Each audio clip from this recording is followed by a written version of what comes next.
Welcome back to the Deep Dive. Today, we are putting aside the theoretical and looking at the immediate, gritty reality of modern warfare. Yeah. We've got this massive report on our desk from Google's threat intelligence group, GTIG, and it's essentially a situation report on the Big Four. We're talking Russia, China, Iran, and North Korea. And specifically how these four nations are targeting what's called the defense industrial base. But, before you tune out thinking, I don't work for Lockheed Martin, I'm safe, you really need to understand how broad that definition has become in 2026. That's the first thing that really jumped out at me reading this. The defense industrial base, or DIB, it's not just missile manufacturers anymore. No, not at all. It's university research labs. It's freelance engineers working from home. It's tech startups making drone software. I mean, if you write code, if you manage logistics, or if you just work in energy, you are likely adjacent to this target list. Exactly. Google's report paints a picture of a multi-vector siege. That's the specific phrase they use.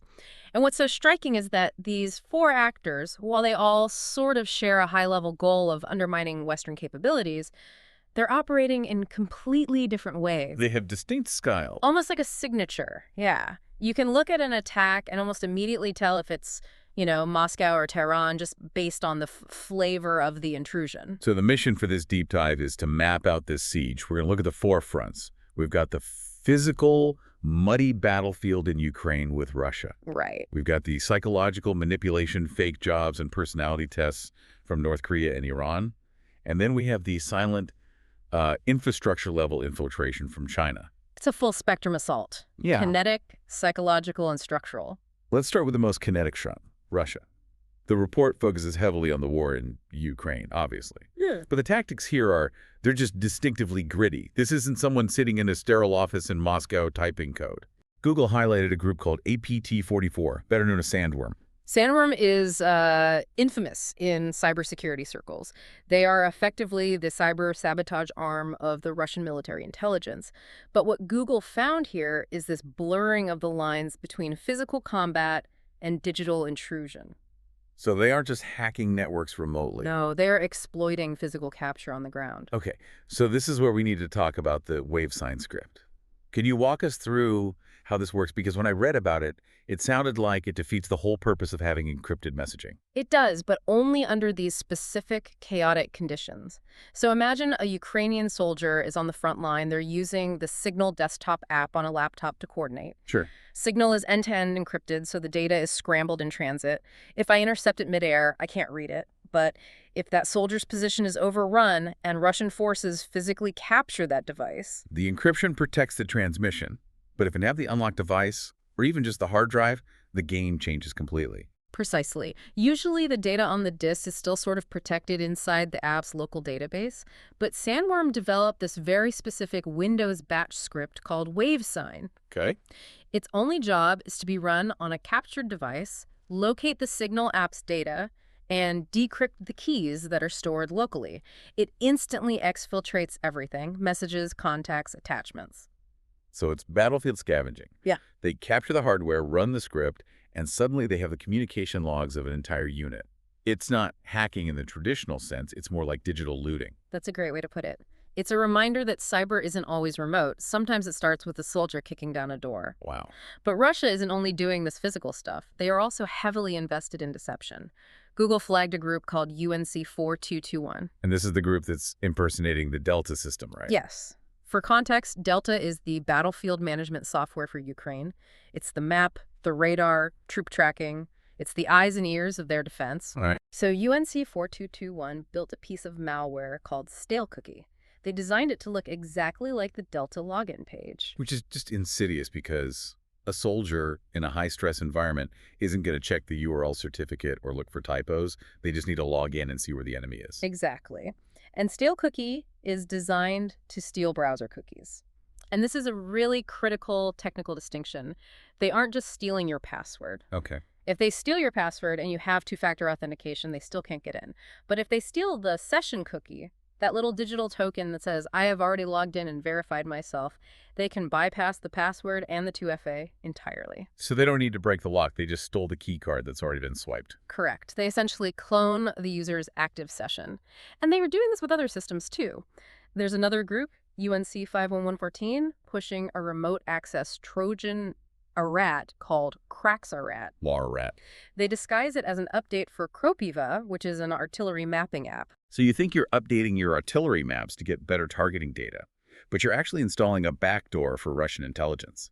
And because it's the ORAT, once it's installed, they can turn on your microphone, track your GPS, view your files.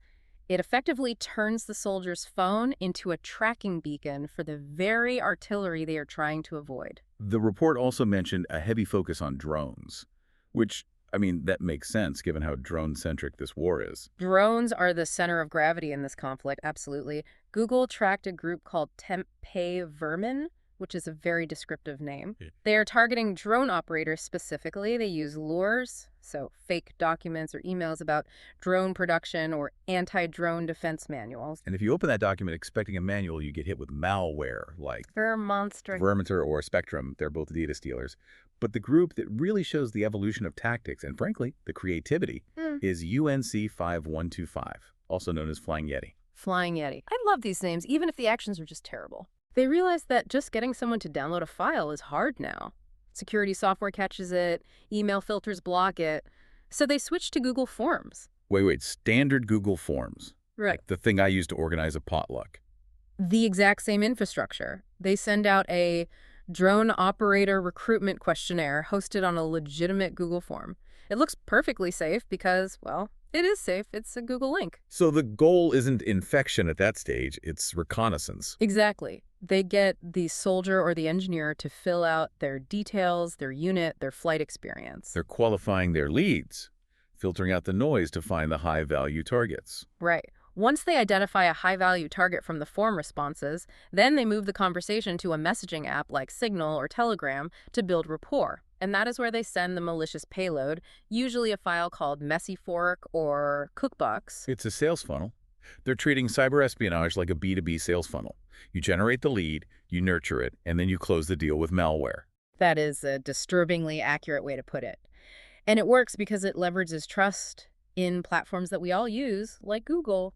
Before we move off Russia, I want to touch on one more thing that really scares me because it affects civilians just as much as soldiers. This device linking tactic. Ah, yes. UNC 5792. This targets Signal again. You know how you can link your phone to your desktop app by scanning a QR code? Yeah, I do it all the time. It's a standard feature. Well, usually you need the phone to scan the computer to authorize the link. But if an attacker can trick you, social engineer you into clicking a link device prompt that they initiated, they can link their computer to your phone. So they don't need my SIM card. They don't need my password. They just become a secondary device on my account. Right. And then they see every message you send and receive in real time. Google saw this used against targets in Ukraine, but also in Moldova, France, and even the US.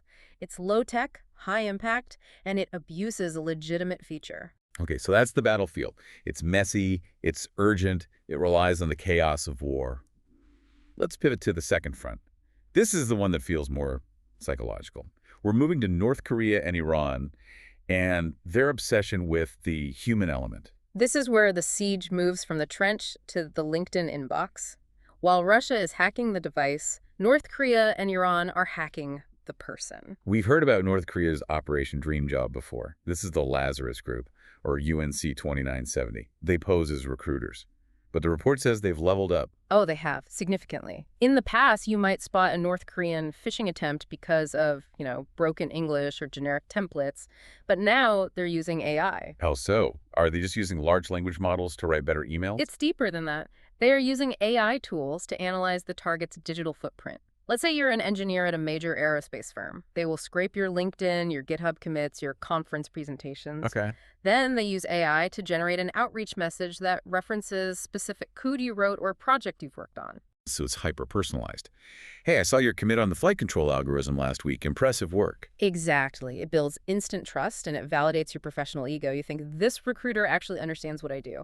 And once that rapport is built, they send the coding challenge or the job description. And that file is the weapon. That file contains the payload. They're targeting aerospace, energy, and defense sectors mostly, and they are very, very patient. Iran seems to be copying this homework a bit, right? To an extent. The Iranian group, UNC 1449, also known as Nimbus Manticore, uses similar dream job lures in the Middle East defense sector. But Iran has a unique twist that I found honestly baffling. The personality tests. This part of the report just blew my mind. The personality test. This is UNC 6446, an Iran-nexus actor. They realize that people, particularly in corporate jobs, are obsessed with self-improvement and, understanding their management style. So instead of a job offer, which might raise red flags, they send you a link to, what? A Myers-Briggs clone. Basically, find out your leadership style. Analyze your resume strength with our new AI tool. They use these resume builder apps or personality quizzes as the delivery mechanism. It's brilliant in a twisted way because it targets vanity.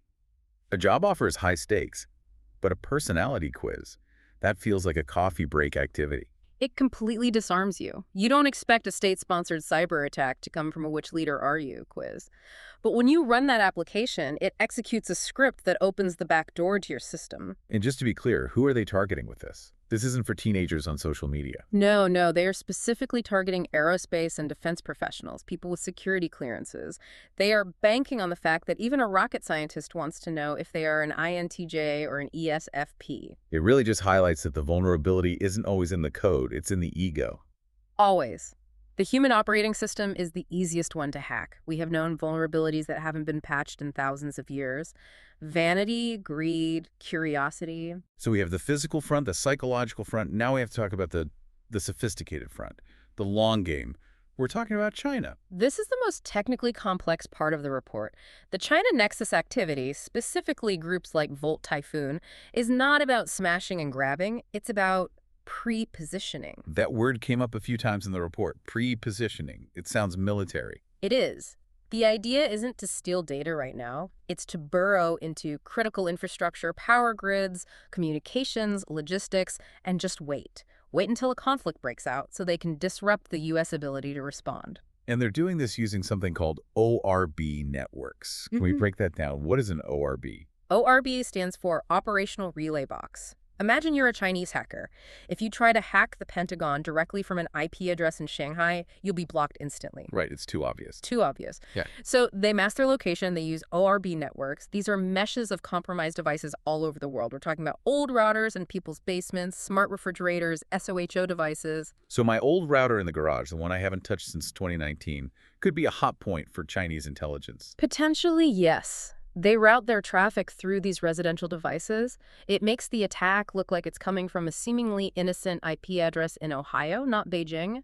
It makes attribution, figuring out who hit you, an absolute nightmare. The report also mentions living off the land. We hear this term, but what does it actually look like in practice? Living off the land means using the tools that are already installed on the computer to conduct the hack. Instead of downloading a malicious virus file that an antivirus might spot. They use PowerShell or command prompt. Exactly. If I use a custom virus, your security software goes, I don't know this file, block it. But if I use PowerShell to move files around, the security software says, well, that's a system tool. The admin must be doing maintenance. It's like a burglar breaking in, but instead of bringing a crowbar, they use your own kitchen knife so they don't leave external evidence. That is a perfect analogy. Typhoon is the master of this.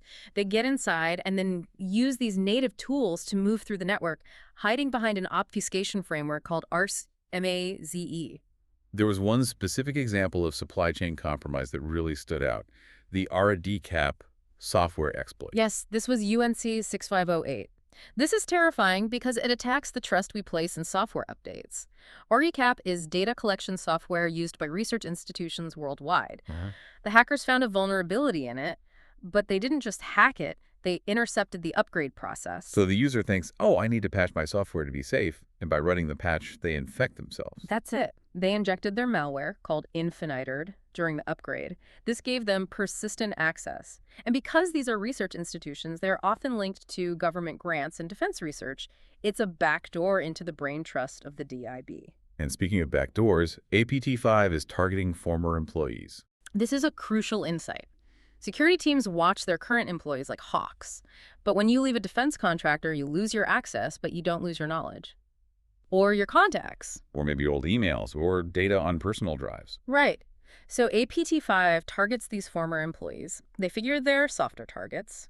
No corporate firewall protecting their home Wi-Fi, but they might still be a bridge back into the company. There is no statute of limitations on being a target. None. If you've worked on critical tech, you are a target for life. So when we step back and look at all four of these actors, Russia, China, Iran, North Korea, Google, identified a synthesis trend, a common thread, evasion of detection. Right. For years, the defense industry has spent billions on EDR endpoint detection and response. These are the advanced antivirus systems that use AI to spot malicious behavior. The attackers know they can't beat the machine in a fair fight anymore. So they stop fighting the machine and start tricking the user. Exactly. The trend is to bypass the automated tools entirely. The best example of this is the click fix tactic used by the Russian group UNC42221. Is this the browser update thing? It's even simpler. You visit a compromised website and a pop-up says, "Error, Chrome is missing a font," or "Word cannot display this document," and it gives you a button that says how to fix. And if you click it? It gives you instructions. It literally tells you, open PowerShell, paste this code, and hit enter. Wait, they're asking a user to manually paste the virus code into the terminal? They're not hiding it. Hiding it in plain sight. And because the user is physically typing it in or pasting it, the security software assumes it's a deliberate administrative action. It just ignores it. That is audaciously simple. It's weaponizing the user's helpfulness. Right. I just want to fix the error. It's the ultimate evasion. You don't need to write invisible code if you can just convince the human to open the door for you. So, bringing this all together, we are seeing a shift in modern warfare. It's not just about missiles anymore. It's about a forefront siege on the entire information ecosystem. It is, and the definition of combatant has expanded. If you are a recruiter on LinkedIn, you're a target. If you're a researcher updating your software, you're a target. If you're a soldier charging your phone, you're a target. It really challenges the idea of the defense industrial base. It feels like the base is just society now.